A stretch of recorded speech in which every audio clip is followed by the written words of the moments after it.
I need you to look at something. This is a skull that was hit by two different weapons. A pole weapon struck him first, in the left side of his face, causing massive damage to the eye socket and cheekbone. Then, an axe came in from the front. It split the nose and smashed the mouth. It went deep enough to be clearly visible on this bone 664 years later. He was 25 to 35 years old and died on a Baltic island in the summer of 1361. He was one of about 1,800 men who died on the same island in that same summer week. They were farmers and their sons. Some were older than 60. They came out to defend their homes from a professional army twice their strength. Their own city stood behind stone walls and did nothing while they died. My name's Joe and this is one Buried Earth video that is well worth your time. But before we get back to these people and what they left behind, let's talk about what you're leaving behind, because it's why Surfshark is sponsoring today's video. Your name, your email, your phone number, sitting on random sites you signed up to years ago and forgotten about, and people are stitching it all back together and making a profile of you right now. The alternative ID feature is a game changer. You get a fake name, a fake email address to hand over when some random site demands your details. Your real information never gets touched. Also, their ad blocker kills the trackers following you when you shop, so sites can't quickly bump up the prices just for you. Surfshark is also great when you're using public Wi-Fi. Airports, cafes, hotels, your data isn't safe on these networks. Surfshark VPN keeps your online activity private by hiding your IP address. You can get all of this and more at surfshark.com/buried earth. One subscription covers every device you own. There's also a 30-day money-back guarantee as well. They've also become the first VPN that's available in over 100 countries. So go to surfshark.com/buried earth and use code buried earth. That's BURIEDEARTH for 4 extra months for free. I will also pin a link for you in the description of this video and the pinned comment. Right, now back to today's video. So, the island is Gotland. It's the largest island in the Baltic Sea off the coast of Sweden. In 1361, it was a partly self-governing farming community under Swedish authority. At its centre stood the city of Visby, a wealthy port, one of the most important trading hubs in Northern Europe. Its medieval stone walls that can still be seen today enclosed a city dominated by Hanseatic merchants, many of them German-speaking, wealthy and connected to a wider trading network of the Baltic. Outside the walls, in the countryside, lived the Gotlanders themselves, farmers and fishermen and their families, the rural population who worked the land and paid tribute to the ports. The relationship between the city and the country wasn't simple though. The Visby burghers were rich and international, the rural Gotlanders were poor and local. They shared an island, they didn't share much else, and Gotland in 1361 was still recovering from the worst disaster in medieval European history. 12 years earlier, in 1350, the Black Death had reached the island. Rats had come off of trading ships and the plague had gone through the population like fire. The Visby Chronicon, a medieval Gotland chronicle, described entire villages just emptying out. Modern estimates suggest around a third of Gotland's population died in a single year. By 1361, the island was still short of men. The generation who should have been their military prime was reduced. The farms were being worked on by the survivors, by men older or younger than the plague dead, by boys born too late to catch it. And all of this mattered so much because in the summer of 1361, an invasion was coming, and the man leading it was one of the most feared kings in the medieval world.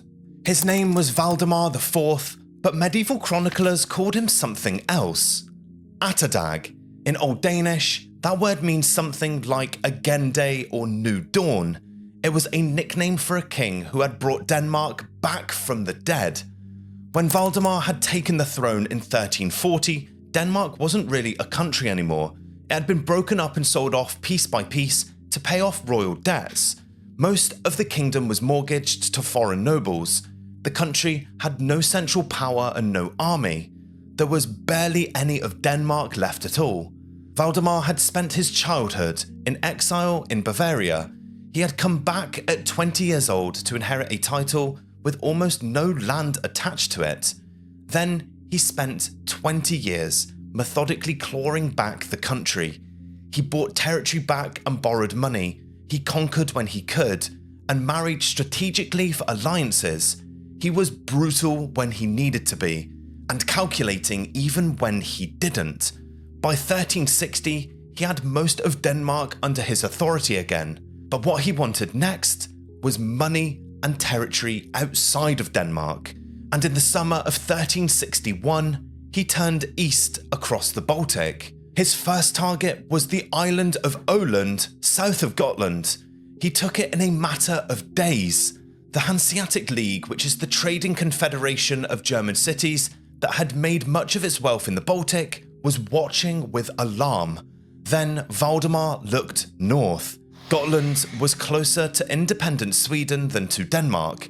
It was rich. It was a city with one of the wealthiest ports in Northern Europe. Its rural population was still weakened by the plague of 12 years earlier. On the 22nd of July 1361, Valdemar's fleet appeared off of the coast of Gotland. Valdemar's fleet made landfall on Gotland's western coast. His army was several thousand men, mostly professional Danish soldiers and German mercenaries, and they all came ashore very quickly. These weren't peasants pressed into service. These were full-time soldiers, men who had fought in wars across Northern Europe for years. They had modern weapons and they wore full armour of the type that had been developed through decades of continental warfare. Their equipment included hand and a half swords capable of cutting through mail. They also had battle axes designed for close combat, and pole weapons, the long haft spear and hook weapons called glaives that could pull a mounted man off of a horse or reach past a shield. Their crossbows were serious pieces of engineering as well. The professional Genoese-style crossbows used in this period drew somewhere between 300 and 400 pounds. They could send heavy metal bolts through mail armour at 50 to 100 metres away. The Gotlanders had absolutely none of this. News of the Danish landing reached the countryside. The Gotlander Peasant Assembly, the Gutnalthing, called out for the militia. Farmers left their fields, men picked up any weapons that they could. What they had was in many cases not much. Some carried spears or old-fashioned swords. Others had wooden metal weapons that were essentially just converted farm tools. Their armour, when they had any, was decades out of date. Coats of plates from the previous generation, patched or inherited. Mail shirts that had been made from their fathers. These were the men Valdemar's professional force was about to meet in the field. The first meeting was just 6 days before Visby. It happened in a boggy meadow in a place called Fiala, near the village of Masterby. The 21st of July 1361, somewhere in central western Gotland, on wet ground between farms. The Gotlanders' militia caught up with the Danish army, and it was moving inland. Estimates of the size of the Gotlander force at Masterby ran between 1,500 and 2,000 men, most from the surrounding villages. What followed was a short, one-sided battle. The Gotlanders tried to hold a defensive line in the boggy meadow. Their weapons and armour weren't adequate to hold a professional force. The line just broke straight away.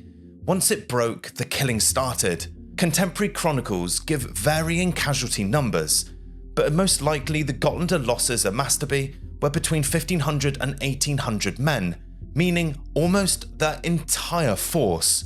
6 days before Battle of Visby, most of Gotlander's organised defence was already dead. And we know what happened of this because archaeologists found the graves. In the late 1920s, on a property of a farmer in Masterby, archaeologists excavated what turned out to be a medieval lime kiln. The kiln had been reused.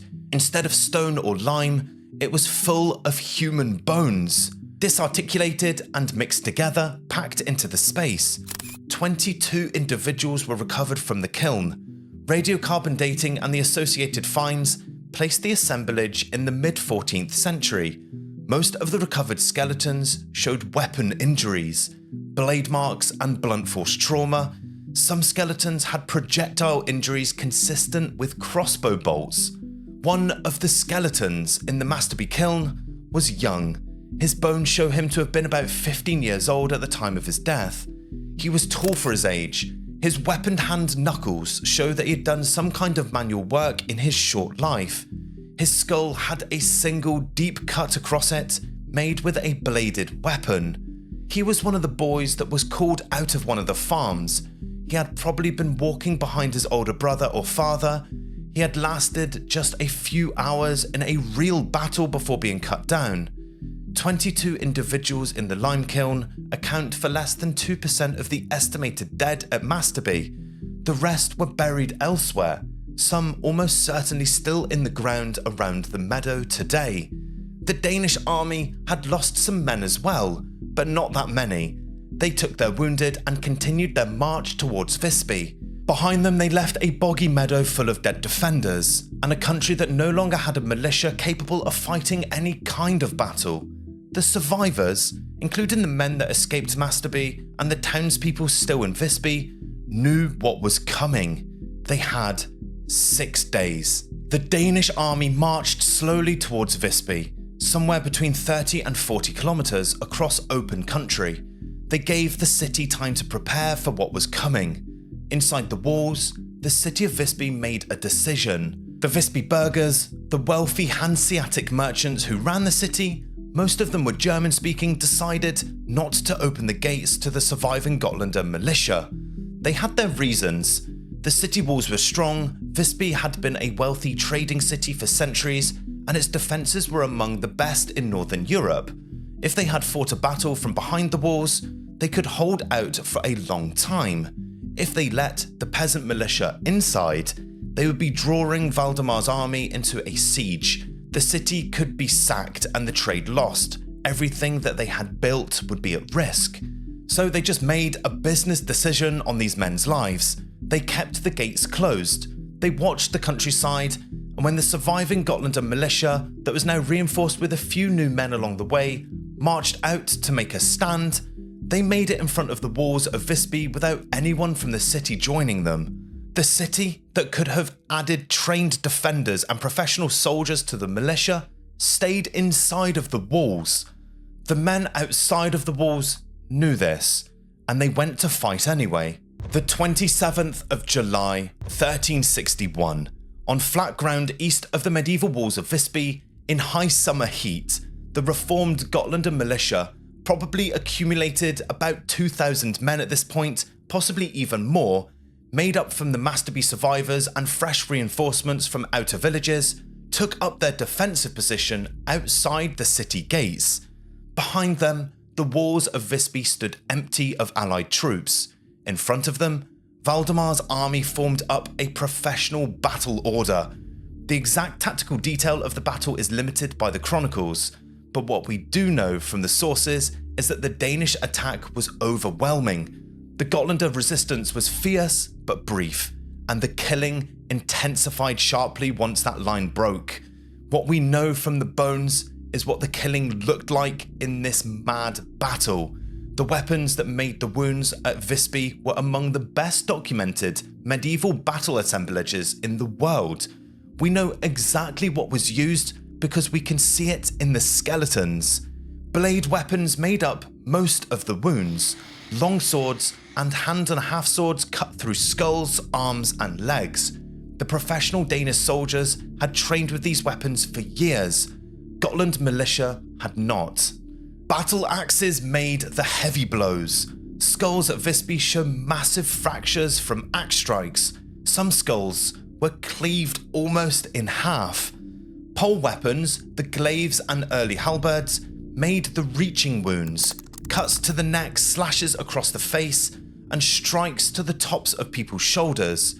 These were the weapons that got past a raised shield, and the crossbows were the invisible killers in this fight. Danish crossbowmen shot heavy metal quarrels, which are basically just bolts, into the Gotlander ranks. Some of those quarrels went through mail armour, some of them went through skulls. One of the skeletons at Visby was found with a crossbow bolt still embedded into the skull. Another had a bolt that had gone through both temples. The Gotlander militia fought with what they had: farm spears, old swords, some crossbows of their own, and some bows. But it was their armour, which is where they lost this battle. Around 60 to 70% of the Gotlander skeletons recovered from the Visby graves had no armour at all. They fought in their working clothes. The men who did have armour mostly wore pieces from decades earlier. We spoke about it before in the video, it was incredibly outdated. It gave up in the places where the Danish weapons hit. One of the men who fought this day was wearing a coat of plates that would later be catalogued as Visby 7. It's the best preserved coat of plates ever recovered from a medieval battlefield anywhere in the world. The man wearing it was in his 40s, his armour was still solid and well maintained. It wasn't enough though. His skeleton shows he was killed by wounds to the parts of his body that the coat of plates didn't cover, the parts the armour didn't reach, his legs and his face, and the upper gaps of the arms where the plates ended. Estimates of the Gotlander dead at Visby range widely. When combined with the Masterby dead, the total of that summer campaign is around 1,800 men. Most of them died in the second battle, because the first battle we lost loads, but they had so many other people coming in from villages, this was just absolutely catastrophic. The Gotlander line broke sometime in the afternoon. Once it broke, the pursuit was systematic. Skeletons found at the Visby graves show a striking pattern of wounds. Many of the killing blows landed on the backs of the skulls and the legs, and on the shoulders. These are the wounds that can get you when you are running away from something with a longer weapon. The killing continued until nightfall on this day. Then, on the following days, the burials began. About 2,000 bodies is a lot of dead to deal with in the middle of the summer Baltic heat. The temperature during the last week of July of Gotland could run up to 25 degrees Celsius. Decompression starts within hours. Within a day or two, it becomes urgent to bury the dead, simply for the reasons of public health. The people burying the Visby dead didn't have time to undress the bodies, so they didn't. They dug wide, shallow mass graves in the ground north of the medieval walls. Then they laid their dead in rows. They put them in with the armour still on, the weapons went in with them wherever they had fallen on the body, the male coifs still stayed around the skulls. At least 3 separate mass graves have been identified. The total number of individuals buried in them is around 1,800, though more estimates continue to be refined as more skeletons are catalogued. The bodies of the Danish dead were probably buried separately. The Danish force had lost far fewer men, and most of them were buried elsewhere, possibly on the Danish ships, possibly in individual graves near the battlefield that have just never been located. The Gotlander dead lay in the ground outside the walls through late summer, autumn, and into winter. The soft soil around Solberga preserved these bodies well. Bones stayed articulated, and armour stayed in place.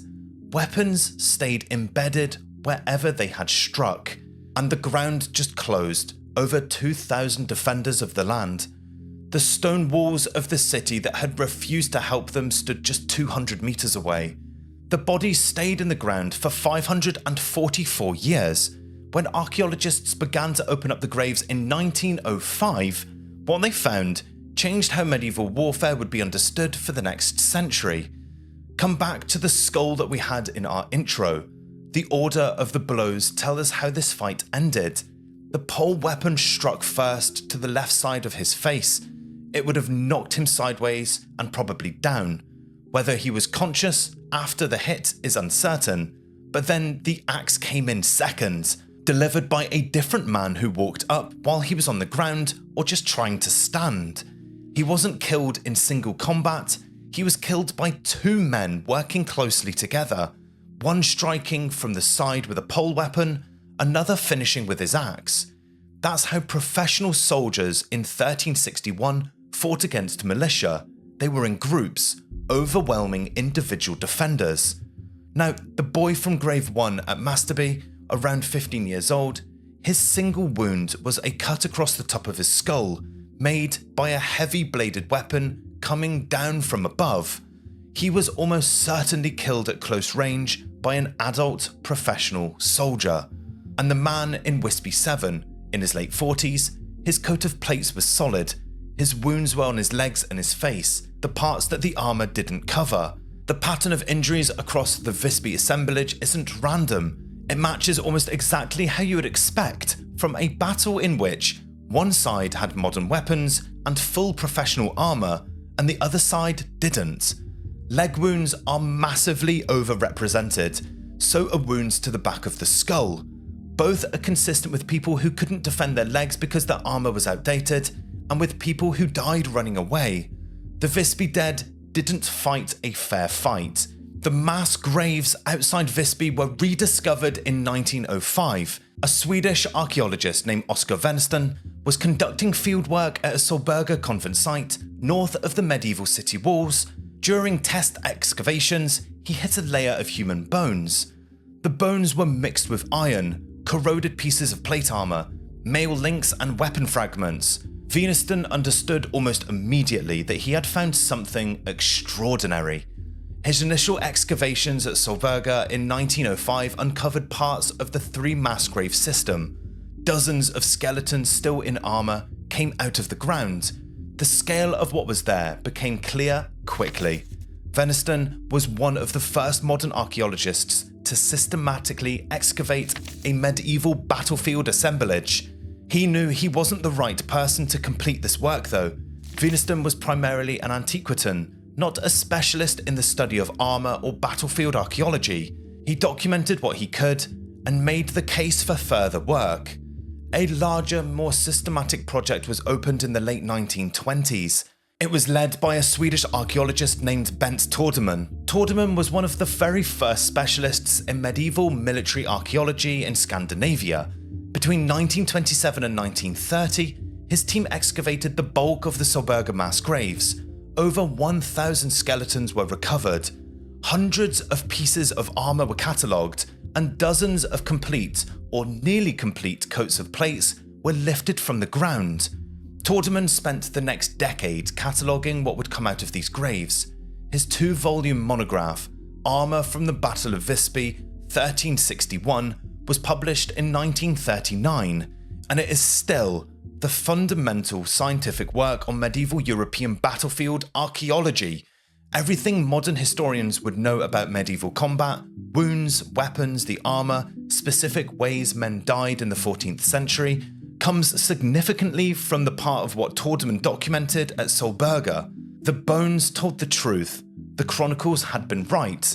2 days after the Battle of Visby, on July 29th, the city of Visby surrendered to Valdemar without a fight. The fabulous story is that Valdemar demanded 3 barrels of gold and silver as ransom.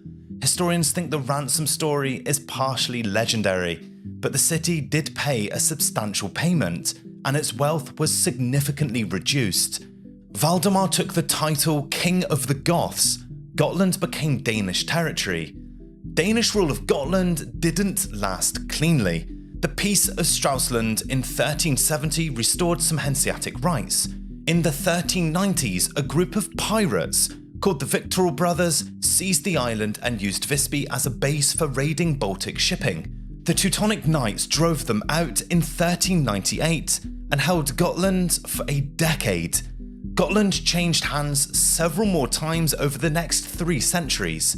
It didn't return to permanent Swedish rule until 1645. The city of Visby's medieval walls survived all of this.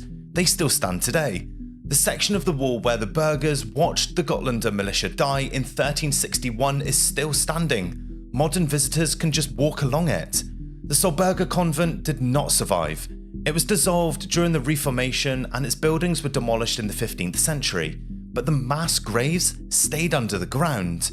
This was all until Wennersten started digging. Cranium 260727 is in a museum case right now in Stockholm at a Swedish history museum.